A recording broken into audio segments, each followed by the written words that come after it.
Bismillahirrahmanirrahim. Assalamualaikum warahmatullahi wabarakatuh.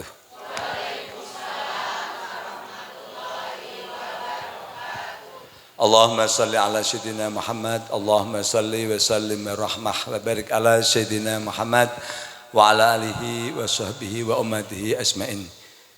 Rabbi zidni ilma warzuqni fahma. Rabbi shrah li sadri wa yassir li amri wahlul 'uqdatam min lisani yafqahu qawli. Amin ya rabbal alamin.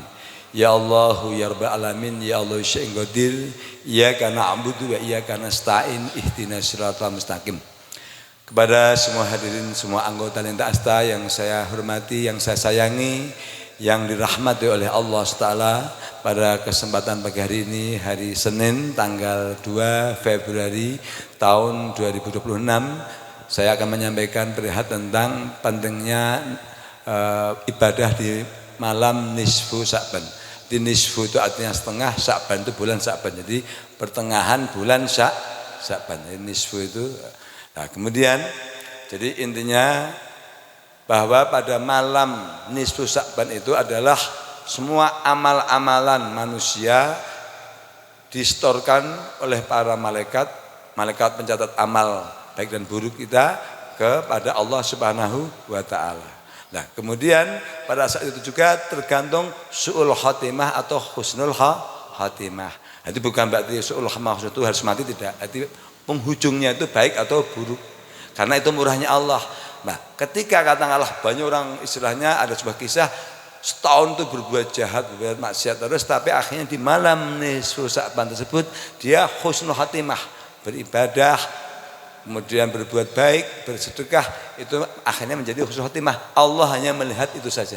Allah hanya melihat catatan amal di malam yang terakhir. Makanya mari kita pada malam nisfu Sya'ban tersebut kita melakukan ibadah-ibadah yang disunahkan Kanjeng Nabi. Yang pertama adalah disunahkan untuk mandi. Mandi apa? Mandi bertaubat. Jadi sore hari pada asar mandi diniatkan mensucikan dosa lahir dan batin. Diniatkan untuk menyambut malam nisfu Sya'ban. Nah, kalau idealnya setelah itu kemudian pokoknya malam hari. Tapi kalau kita makan biar jamaah ba'da maghrib, sholat taubat 2 rakaat. Jadi kita mentaubati semua kesalahan kita selama 1 tahun kepada Allah Ta'ala. Setelah muamalah kita saling memaafkan. Kemudian setelah itu kita sholat hajat. Jadi ini 4 rakaat ya. Jadi 2 rakaat sholat taubat, 2 rakaat kemudian sholat hajat. Kenapa hajat? Karena itu firman Allah, barang siapa berdoa di malam nisfu Sya'ban pasti aku kabulkan, baik urusan dunia maupun urusan akhirat. Dan barang siapa minta ampun kepadaku pasti aku ampuni. Jadi ini hampir mirip dengan malam Lailatul Qadar. Makanya malam barokah, malam keberkah. Nah, jadi malam nisfu Sya'ban itu makna malamnya malam barokah. Jadi malam keberkahan. Jadi makanya kita usahakan. Tapi nanti contohnya Bu Hera sama Pak Hasan sama Danani mau ngurusin Mang Ujang, itu juga ibadah, tidak harus takut enggak Sya'ban. Jadi ibadah itu kan 2, ada mahdhah muamalah. Yang penting pada malam saat itu kita mengerjakan hal-hal yang baik. Toh malamnya itu kan panjang. Malamnya itu kan sampai nanti menjelang subuh. Jadi artinya contoh nanti Bu Hera Pak Hasan enggak sempat untuk ikut nisfu Sya'ban.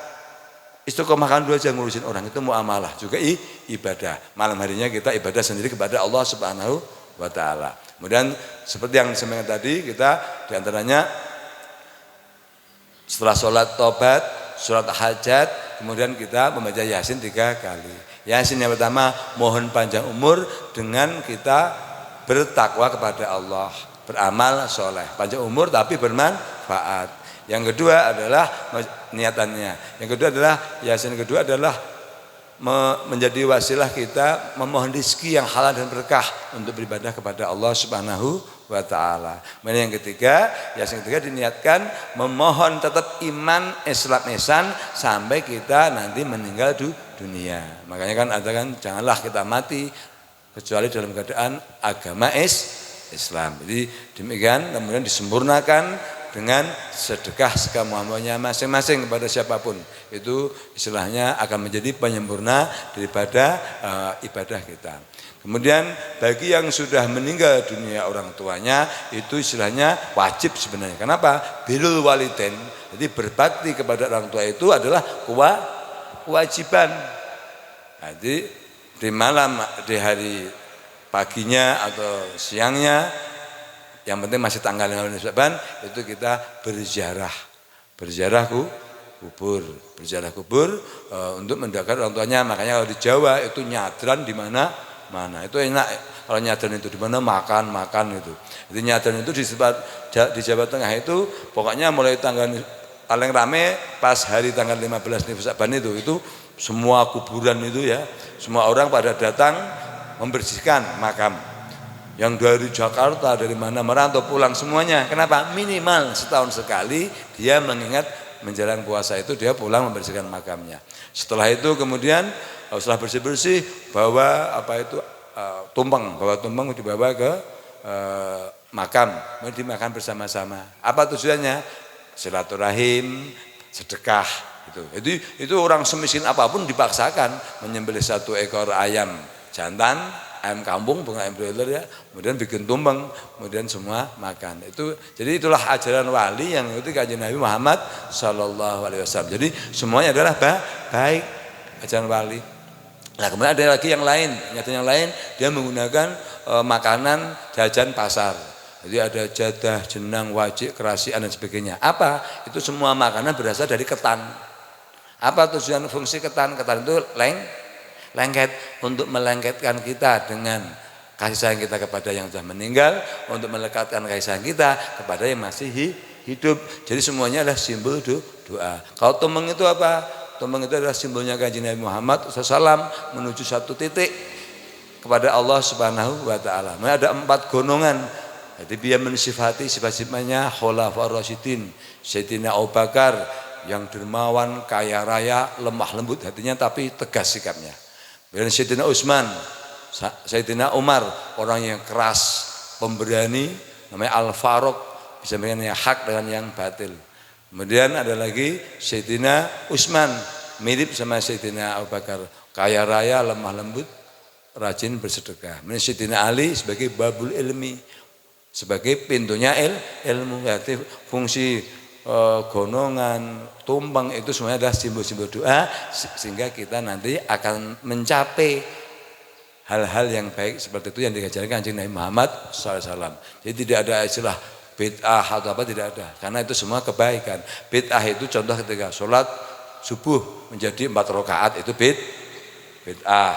Kemudian sholat asar jadi 2 rakaat itu bid'ah. Kemudian sholat menghadap ke timur atau itu menjadi bid'ah. Tapi kalau yang sifatnya kata ibadah-ibadah ya seperti habis baca Yasin, membaca Al-Baqarah juga sah-sah saja.